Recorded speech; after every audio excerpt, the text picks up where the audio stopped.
கர்த்தருடைய பரிசுத்த நாமத்திற்கு ஸ்தோத்திரம் உண்டாவதாக. பிரியமானவர்களே, அருமையான இந்த காலை பொழுதிலே உங்களை மனதார வாழ்த்துவதிலே மிக்க மகிழ்ச்சி. இந்த காணொலி எடுப்பதில் மிக சிரமம் சாமுவேல் சின்னத்தாய்க்கு தான். ஸ்தோத்திரம். நாங்கள் ஒரு செய்தியை மடமடனே பேசிட்டு போயிடுறோம். ஆனால் அதுக்கு நேரம் எடுத்து செய்கிற அநேக காரியங்கள் இருக்கிறது. எந்த விதமான லாபகரமான நோக்கத்தையும் ஒரு நாளும் மகன் அதை பேசினதும் இல்லை, அங்கீகரித்ததும் இல்லை. அப்படிப்பட்ட நல்ல இருதயம் வாழும்படியாக நீங்கள் ஜெபித்துக் கொள்ளுங்க. நாங்கள் ஜெபிக்கிறோம். இப்பொழுது ஒரு வசனத்தை வாசிக்கிறேன். சங்கீதங்களின் புஸ்தகம் 12ஆம் அதிகாரம் 2ஆம் வசனத்தை வாசிக்கிறேன். அவர்கள் தங்கள் தோழரோடே பொய் பேசுகிறார்கள், இச்சக உதடுகளால் இருமனதாய் பேசுகிறார்கள். இந்த வார்த்தையை பாருங்க. தோழன், உயிர் காப்பான் தோழன் அப்படின்னு சொல்லுவாங்க முன்னாலாம். ஒரு காலத்தில் உயிர் காப்பான், அவனுக்கு ஒரு பிரச்சனைன்னா காப்பாங்க. ஆனால் இன்றைக்கு வேத வசனம் சொல்லுகிறது தங்கள் தோழரோட பொய் பேசுகிறார்கள். அநேகமான பெரும்பாலான குடும்பங்கள், எனக்கு தெரிஞ்ச விஷயத்தில், நண்பர்கள் ஒருவரை ஒருவர் நேசிக்கிறாங்க, பழகுறாங்க. அதை அப்படியே ரோட்டில் விட்டுறணும். நண்பர்களுடைய நட்பை ரோட்டில் விட்டுறணும். எங்கள் அப்பா என்னுடைய தாய் மாமனுக்கு திருமணம் முடிச்சு வைக்கும்போது சொல்லுவார், என் அப்போ சின்ன பையனே, எனக்கு அந்த வார்த்தை என் காதில் இன்னைக்கு நீங்காமல் இருக்குது. அவர் எப்படிப்பட்ட மனுஷன் எனக்கு உண்மையில இன்னும் கிரகிக்க முடியல. அப்படி வாழ்ந்து ஒரு ஒருத்தர்.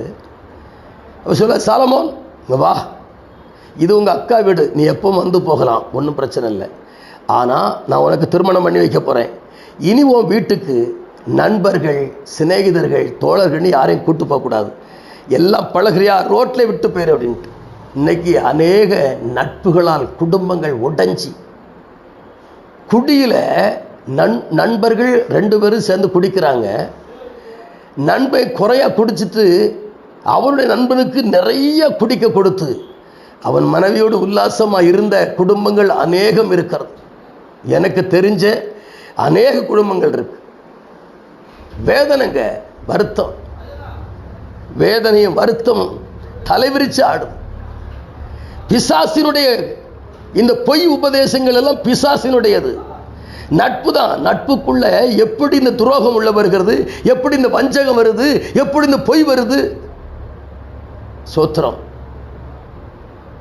அநேக குடும்பங்கள், பாதிக்கப்பட்ட குடும்பங்கள் நிறைய இருக்குங்க. நம்ம அப்படிப்பட்ட சூழ்நிலையில் அக்கம் பக்கத்தில் யாராவது இருந்தால் கூட நாம் அவருக்கு ஜெபிக்க வேண்டும், ஆலோசனை கொடுக்க வேண்டும். அப்படி நீங்கள் செய்வீர்களானால் கர்த்தர் உங்கள் குடும்பங்களை தலைக்க செய்வார்.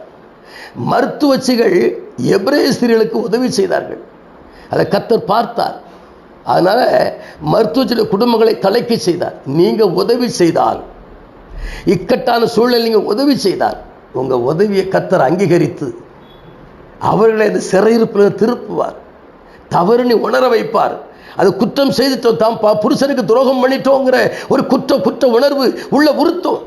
ஆனால் அப்படினாலே இவைகளுக்கெல்லாம் விலகி காத்துக்கொள்வது மிக அவசியம், மிக அவசியம்.